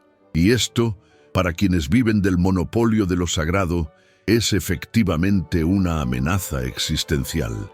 Pero la verdad tiene una peculiaridad que sus enemigos nunca logran comprender completamente. Es indestructible. Pueden enterrarla, pueden prohibirla, pueden perseguir a quienes la proclaman, pero no pueden eliminarla. Como esas semillas que permanecen dormidas durante siglos en el desierto hasta que las condiciones adecuadas las despiertan. Las verdades espirituales auténticas aguardan pacientemente el momento de su resurrección. Los evangelios gnósticos han esperado 1500 años para volver a ver la luz del día, pero ¿han estado realmente ausentes?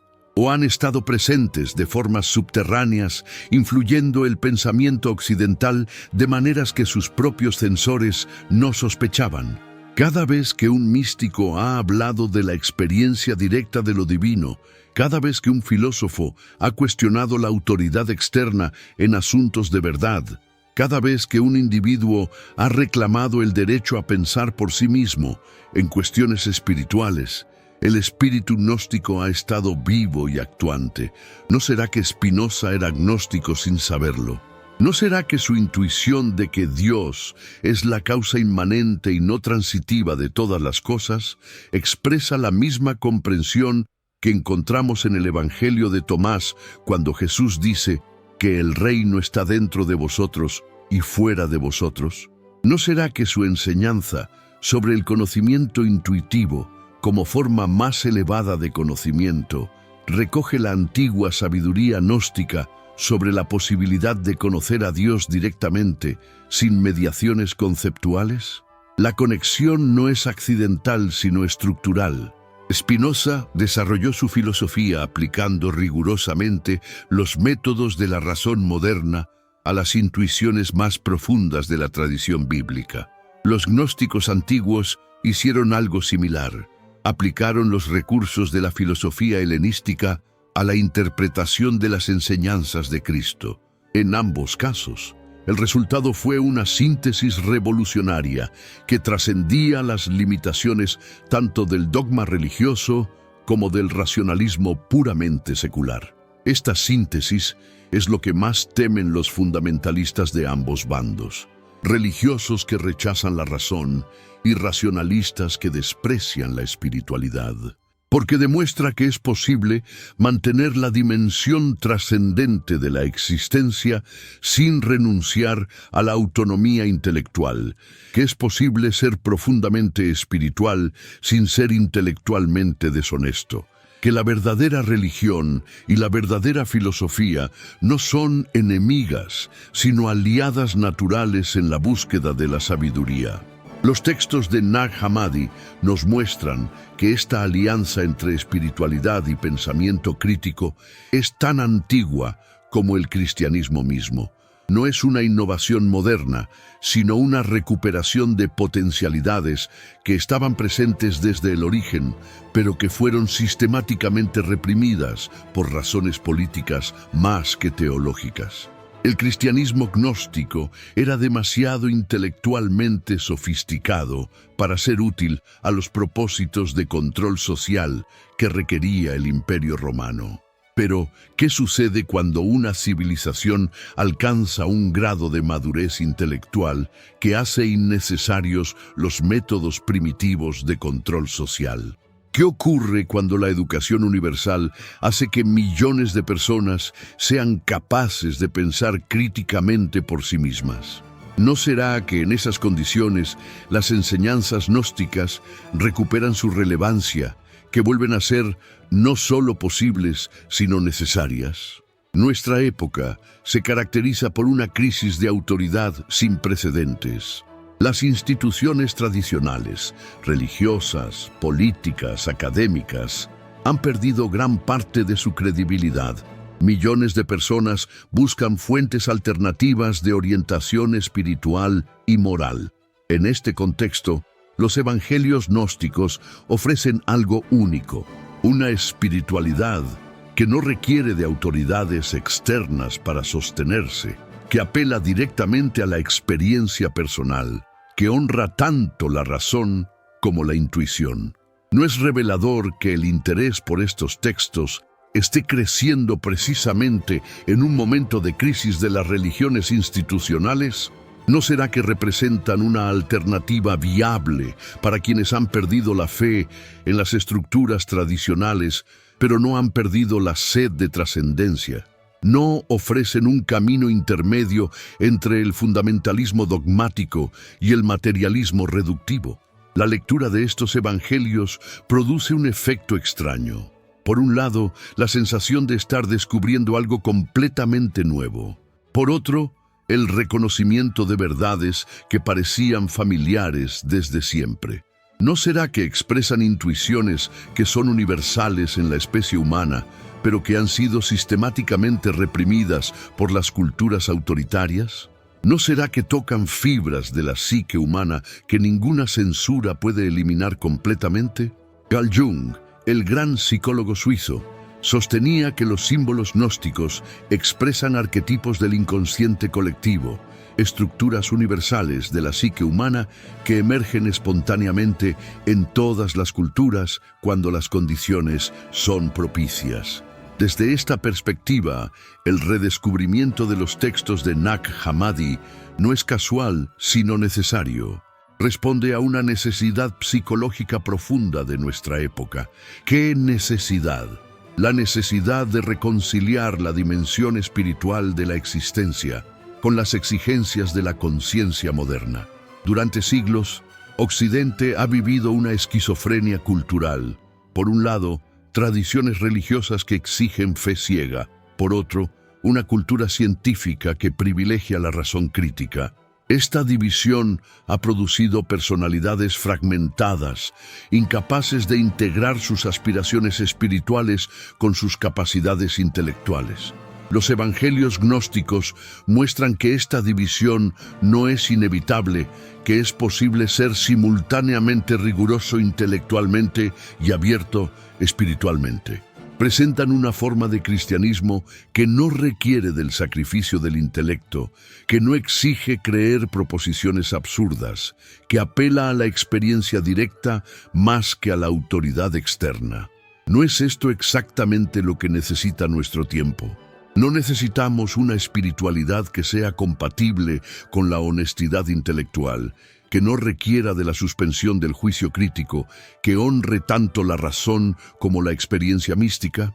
Los textos gnósticos no son la única respuesta a esta necesidad, pero son una respuesta extraordinariamente rica y sofisticada.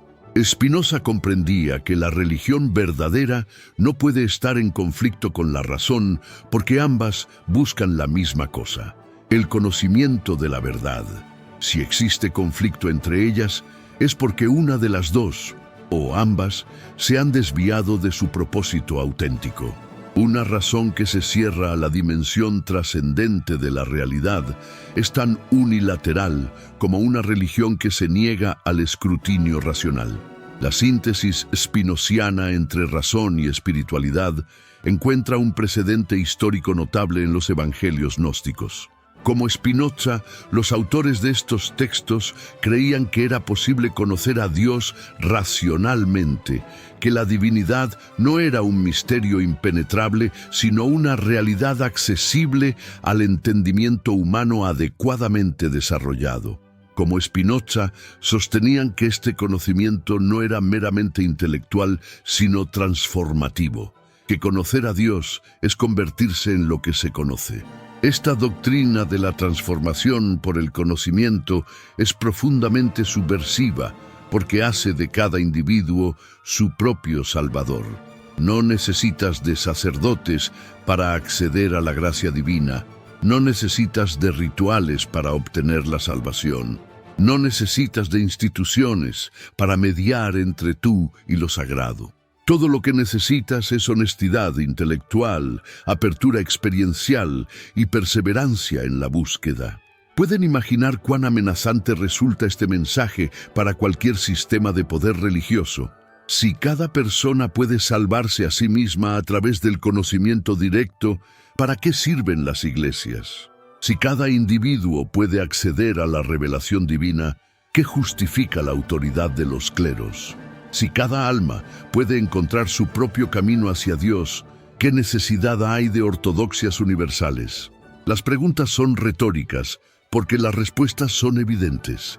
No hay necesidad de estas mediaciones institucionales desde el punto de vista de la búsqueda espiritual auténtica. Su única función es el control social, el mantenimiento de estructuras de poder que se benefician de mantener a las conciencias en estado de dependencia. Por eso los evangelios gnósticos fueron suprimidos, no porque fueran espiritualmente inadecuados, sino porque eran políticamente inconvenientes. Pero ¿qué sucede en una época como la nuestra, donde la autoridad tradicional se ha debilitado tanto que ya no puede imponer sus verdades por la fuerza? ¿Qué ocurre cuando millones de personas tienen acceso a la educación y pueden juzgar por sí mismas el valor de diferentes enseñanzas espirituales? ¿No será que en esas condiciones las verdades auténticas pueden finalmente competir en igualdad de condiciones con las ortodoxias establecidas? El resurgimiento del interés por los evangelios gnósticos en nuestro tiempo es un síntoma de esta nueva situación. Por primera vez en 1500 años, estas enseñanzas pueden ser evaluadas por su propio mérito, sin el peso de la persecución oficial, sin la desventaja de estar prohibidas. Y lo que descubrimos es que su poder de iluminación no ha disminuido con el paso de los siglos, que siguen siendo capaces de despertar las mismas intuiciones profundas que provocaron su supresión original. En el Evangelio de Felipe leemos: los que dicen que van a morir primero y después van a resucitar están en el error. Si no reciben primero la resurrección mientras viven, cuando mueran, no recibirán nada. ¿No expresa esta enseñanza una comprensión más profunda de la vida espiritual que la doctrina oficial de la resurrección de los muertos? ¿No apunta hacia una transformación de la conciencia que puede ocurrir en esta vida, que no requiere de la muerte física para realizarse? Esta es la clase de sabiduría que los textos gnósticos contienen en abundancia. Enseñanzas que trascienden las interpretaciones literales para acceder a dimensiones simbólicas y transformativas del mensaje cristiano. No niegan la importancia de los eventos históricos narrados en los evangelios canónicos, pero insisten en que su significado más profundo es interior y presente. ¿No es esta una hermenéutica más madura que la literalista? ¿No permite una comprensión más rica y universal del mensaje cristiano? ¿No hace posible que personas de diferentes culturas y trasfondos intelectuales puedan encontrar en Cristo una fuente de sabiduría relevante para sus propias búsquedas espirituales? Los evangelios gnósticos presentan un Cristo universal, no confinado a las limitaciones de una cultura particular o una época específica. Es el Cristo cósmico del prólogo del Evangelio de Juan, el Logos que ilumina a todo ser humano que viene a este mundo, la sabiduría divina que se expresa en múltiples formas, pero cuya esencia permanece siempre la misma. Esta universalización del mensaje cristiano era exactamente lo que el cristianismo imperial no podía tolerar. Necesitaba de un Cristo particular, de una revelación exclusiva, de una salvación monopolizada por la verdadera Iglesia. Un Cristo universal haría innecesarias las fronteras confesionales, volvería irrelevantes las disputas teológicas, haría imposible el control institucional sobre la experiencia espiritual.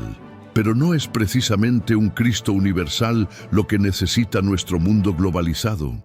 No necesitamos una espiritualidad que trascienda las divisiones sectarias, que pueda hablar a corazones budistas y mentes científicas, que pueda encontrar puntos de encuentro con la sabiduría de todas las tradiciones. Los evangelios gnósticos muestran que esta posibilidad existía desde los orígenes del cristianismo, que fue una opción que se tomó deliberadamente pero que puede ser recuperada. Spinoza anticipó esta necesidad cuando desarrolló una interpretación de la Biblia que la hacía relevante para lectores de cualquier trasfondo cultural. Su método de análisis histórico crítico no debilitaba el mensaje bíblico, sino que lo liberaba de las incrustaciones culturales particulares para acceder a su núcleo universal de sabiduría moral y espiritual. Los evangelios gnósticos requieren del mismo tratamiento. Deben ser leídos con las herramientas de la crítica histórica moderna, situados en su contexto cultural específico, analizados en sus presupuestos filosóficos particulares. Pero cuando aplicamos este método, descubrimos que contienen intuiciones que trascienden las limitaciones de su época, enseñanzas que siguen siendo relevantes para los buscadores contemporáneos. ¿No es revelador que algunos de los conceptos centrales de la psicología moderna, la importancia de la experiencia directa, la necesidad de integrar los aspectos conscientes e inconscientes de la personalidad, la posibilidad de transformación radical de la conciencia, encuentren precedentes notables en estos textos antiguos? ¿No será que los gnósticos eran psicólogos avant la lettre, estudiosos de la mente humana que anticiparon descubrimientos que la ciencia moderna ha confirmado? Carl Jung encontró en los textos gnósticos confirmaciones extraordinarias de sus teorías sobre el proceso de individuación, el camino mediante el cual la personalidad consciente se integra con los contenidos del inconsciente para alcanzar la totalidad psíquica. Los símbolos gnósticos, la unión de los opuestos, la integración de lo masculino y lo femenino, el descenso a las profundidades para encontrar la luz, reaparecen constantemente en los sueños y fantasías de sus pacientes contemporáneos. ¿Casualidad? ¿O evidencia de que los gnósticos habían descubierto algo fundamental sobre la estructura de la psique humana? Algo que ninguna represión cultural puede eliminar completamente porque está inscrito en la naturaleza misma de la conciencia. Si esto es así, entonces el resurgimiento del interés por estos textos no es una moda pasajera, sino una necesidad psicológica profunda de nuestra época. Vivimos en un tiempo de transición entre formas viejas y nuevas de conciencia. Las estructuras mentales que sirvieron a la humanidad durante milenios se están volviendo obsoletas. Necesitamos formas más flexibles, más integradoras, más universales de entender tanto la realidad exterior como la interior.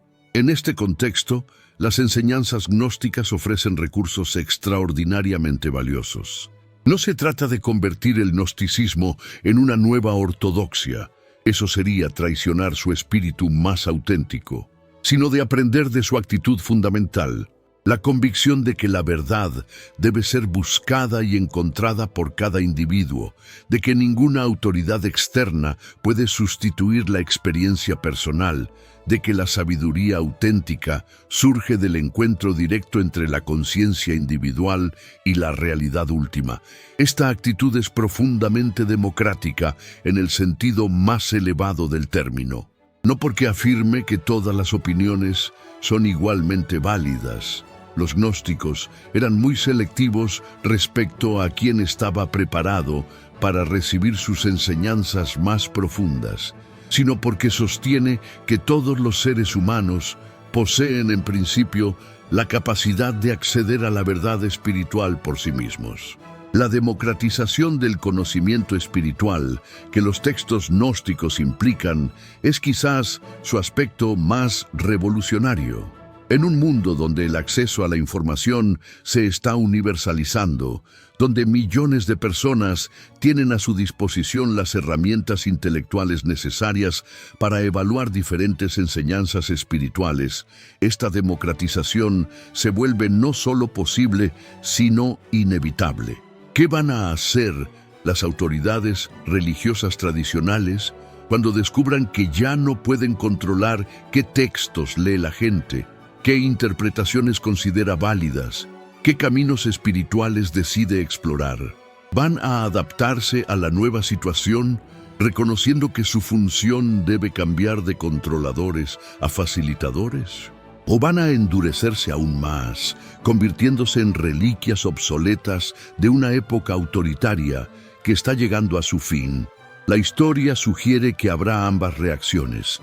Algunas instituciones religiosas lograrán evolucionar hacia formas más abiertas y democráticas de espiritualidad. Otras se cristalizarán en fundamentalismos cada vez más rígidos y defensivos. La polarización que observamos en nuestro tiempo entre apertura espiritual y fundamentalismo religioso es síntoma de esta transición histórica más amplia. Los evangelios gnósticos pueden jugar un papel crucial en esta transición porque ofrecen una tercera vía entre el fundamentalismo dogmático y el materialismo reductivo. Muestran que es posible mantener una vida espiritual rica y profunda sin renunciar a la honestidad intelectual, que es posible ser religioso sin ser crédulo, que es posible acceder a la experiencia de lo sagrado sin someterse a autoridades externas. ¿No es esto exactamente lo que necesita nuestra época? No necesitamos ejemplos históricos de espiritualidades no autoritarias, tradiciones que honren tanto la razón como la experiencia mística, enseñanzas que integren la sabiduría del pasado con las necesidades del presente. Los textos de Nag Hammadi no son la panacea para todos los problemas espirituales de nuestro tiempo, pero son un recurso extraordinariamente valioso para quienes buscan alternativas a las formas tradicionales de religiosidad. Su estudio no debe limitarse a especialistas académicos, sino extenderse a todos los buscadores sinceros, porque contienen enseñanzas que pueden transformar la comprensión que tenemos de nosotros mismos, de nuestra relación con lo divino, de nuestro papel en el cosmos. Y en una época de crisis civilizacional como la nuestra, esta transformación de la conciencia no es un lujo, sino una necesidad existencial. Los grandes desafíos que enfrenta la humanidad, el cambio climático, la desigualdad global, los conflictos interculturales, la amenaza de la guerra nuclear, no pueden ser resueltos con los mismos niveles de conciencia que los crearon. Necesitamos una elevación colectiva de la sabiduría, una maduración espiritual de la especie, una expansión de nuestra capacidad de compasión y comprensión. ¿Pueden las enseñanzas de unos textos escritos hace 1700 años contribuir a esta transformación? ¿Puede la sabiduría antigua iluminar los problemas contemporáneos? La respuesta depende de si somos capaces de leer estos textos no como documentos históricos muertos, sino como fuentes vivas de inspiración espiritual, no como curiosidades arqueológicas, sino como guías para la búsqueda actual. Los autores de los evangelios gnósticos escribían para personas que, como nosotros, vivían en un tiempo de transición, en una época donde las viejas certezas se desmoronaban y era necesario encontrar nuevas formas de orientación espiritual. Su situación no era idéntica a la nuestra, pero los desafíos fundamentales eran similares. ¿Cómo mantener la apertura a lo trascendente en un mundo cada vez más secular? ¿Cómo integrar la herencia espiritual del pasado con las exigencias intelectuales del presente? ¿Cómo encontrar significado y propósito en una realidad que parece fragmentada y conflictiva? Las respuestas que ofrecieron siguen siendo relevantes. Mediante el cultivo de la experiencia directa de lo sagrado, mediante el desarrollo de una hermenéutica simbólica que trascienda el literalismo, mediante la comprensión de que lo divino no es una realidad externa, sino la dimensión más profunda de nuestro propio ser, mediante la práctica de una espiritualidad que integre conocimiento y amor, razón e intuición, autonomía personal y compasión universal. Estas enseñanzas no son fórmulas mágicas que resolverán automáticamente nuestros problemas, pero son orientaciones valiosas para quienes se atreven a emprender la búsqueda espiritual con seriedad y honestidad. Son faros en la noche de nuestra confusión contemporánea, voces sabias que nos llegan desde el pasado para iluminar nuestro camino hacia el futuro. Tendremos el coraje de escucharlas. Tendremos la sabiduría de distinguir entre lo que es válido universalmente y lo que pertenece solo a su época específica. Tendremos la creatividad necesaria para retraducir sus intuiciones al lenguaje de nuestro tiempo sin traicionar su espíritu esencial. Estas son las preguntas que cada lector de los evangelios gnósticos debe responder por sí mismo, porque esa es precisamente la enseñanza más importante que contienen, que nadie puede pensar por nosotros en asuntos espirituales fundamentales, que cada individuo debe asumir la responsabilidad de su propia búsqueda, que la autoridad auténtica viene de la experiencia directa y no de la tradición heredada. Los textos están ahí, disponibles para quien quiera leerlos. Ya no están enterrados en vasijas de barro en el desierto egipcio, ya no están confinados en los archivos secretos del Vaticano. Ya no están limitados a círculos de eruditos especializados. Están al alcance de cualquier persona que tenga la curiosidad intelectual y la apertura espiritual necesarias para abordarlos. ¿Qué excusa tenemos entonces para permanecer ignorantes de su existencia? ¿Qué justificación hay para seguir aceptando las versiones simplificadas y censuradas del cristianismo primitivo que nos han transmitido las instituciones oficiales? ¿Por qué no leer estos textos por nosotros mismos y formar nuestras propias opiniones sobre su valor espiritual? La libertad de conciencia por la que lucharon tantos mártires a lo largo de la historia incluye necesariamente la libertad de acceso a todas las fuentes relevantes de sabiduría espiritual. Los evangelios gnósticos forman parte del patrimonio espiritual de la humanidad. Han estado demasiado tiempo secuestrados por los especialistas académicos o distorsionados por los divulgadores sensacionalistas.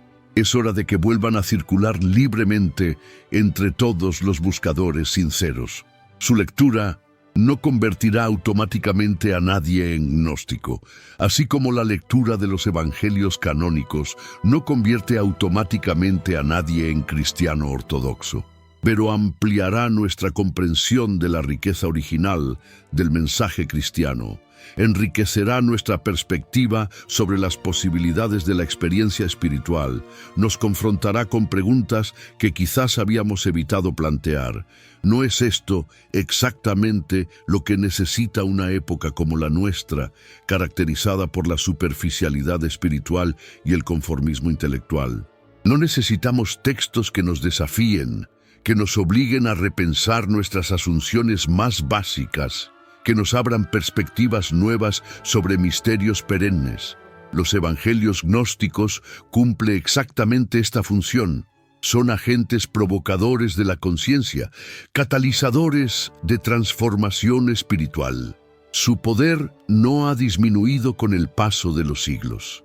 Siguen siendo capaces de despertar las mismas intuiciones que provocaron su supresión original. Siguen planteando las mismas preguntas incómodas que las autoridades religiosas prefieren evitar. Siguen ofreciendo la misma alternativa radical a las formas convencionales de espiritualidad. ¿Estamos preparados para esta confrontación? ¿Tenemos la madurez intelectual y espiritual necesaria para beneficiarnos de su sabiduría sin caer en nuevos dogmatismos? ¿Somos capaces de aprender de su ejemplo sin convertirnos en sus imitadores ciegos? La prueba está en si somos capaces de aplicar a estos textos la misma actitud crítica que ellos aplicaron a las tradiciones de su época. Si los leemos como nuevas ortodoxias incuestionables, habremos traicionado su espíritu más auténtico. Si los utilizamos como armas para atacar a quienes piensan diferente, habremos malentendido completamente su enseñanza. Si los convertimos en justificaciones para el elitismo espiritual, habremos pervertido su mensaje fundamental. Los evangelios gnósticos nos invitan a una aventura intelectual y espiritual de enormes proporciones. La aventura de repensar desde sus fundamentos nuestra comprensión de la naturaleza humana, de la realidad divina, de la relación entre ambas. Es una aventura que no todos están preparados para emprender, pero que está abierta para quien tenga el coraje de aceptar sus desafíos. ¿Dónde nos llevará esta aventura? ¿Hacia qué nuevas comprensiones? ¿Hacia qué transformaciones de la conciencia? ¿Hacia qué formas inéditas de sabiduría espiritual? Es imposible saberlo de antemano, porque el destino dependerá de la sinceridad con que emprendamos el viaje, de la honestidad con que enfrentemos sus desafíos, de la creatividad con que integremos sus descubrimientos en nuestras vidas contemporáneas.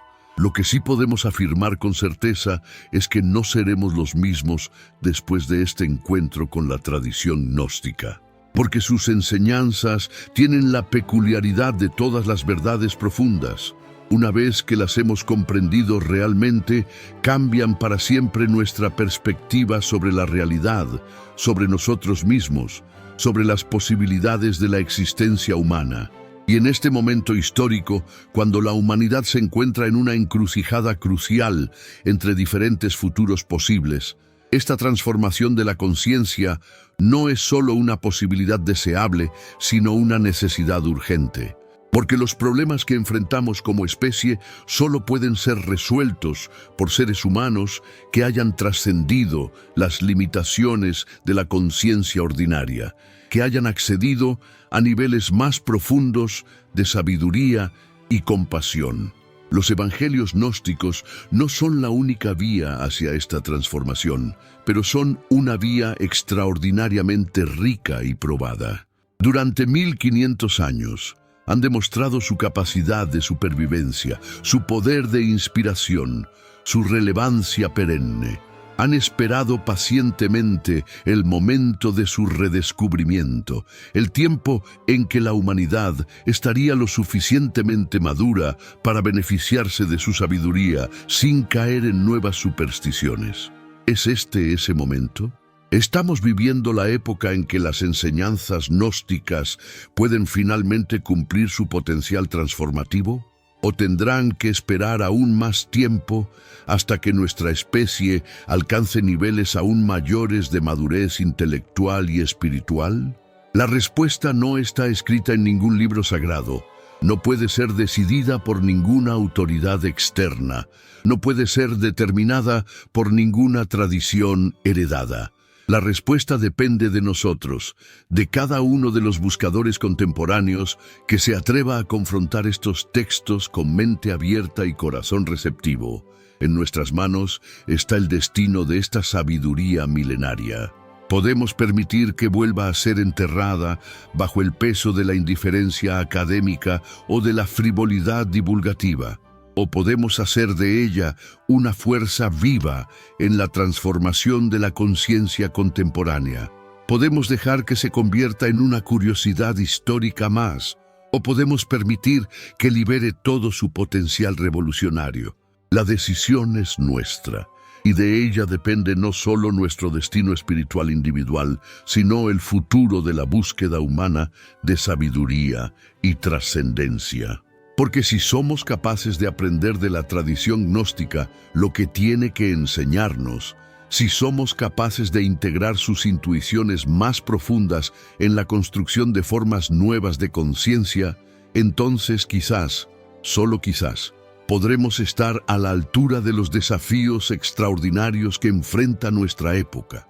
Y quizás, desde cualquier punto del planeta donde estas palabras encuentren resonancia, quizás desde Buenos Aires, donde son las 10 de la noche, o desde Madrid, donde amanece, quizás desde México, donde el día transcurre, o desde cualquier otro lugar donde corazones inquietos buscan respuestas que trascienden lo convencional, tal vez algunos de ustedes se animen a compartir este mensaje con ese ser querido que también se pregunta qué hay más allá de las verdades oficiales, qué se esconde detrás de los dogmas establecidos, qué posibilidades de trascendencia aguardan a quienes se atreven a cuestionar. para que las bendiciones del conocimiento verdadero, de la experiencia directa de lo sagrado, de la libertad espiritual auténtica, lleguen a sus familias y a todos aquellos que tienen ojos para ver más allá de las apariencias superficiales de la existencia. Porque al final, más allá de todas las disputas teológicas, más allá de todas las persecuciones históricas, más allá de todos los intentos de supresión, la verdad permanece. El evangelio secreto que no dejaron leer sigue ahí, esperando a quienes tengan el coraje de leerlo, la sabiduría para comprenderlo, la creatividad para aplicarlo a las circunstancias de nuestro tiempo. Y en esa lectura, en esa comprensión, en esa aplicación, se juega no solo el destino de nuestra búsqueda espiritual individual, sino el futuro mismo de la conciencia humana en su lenta pero inexorable ascensión hacia formas más elevadas de sabiduría, compasión y libertad. La invitación está hecha, los textos están disponibles, el momento ha llegado. ¿Nos atreveremos a aceptar el desafío?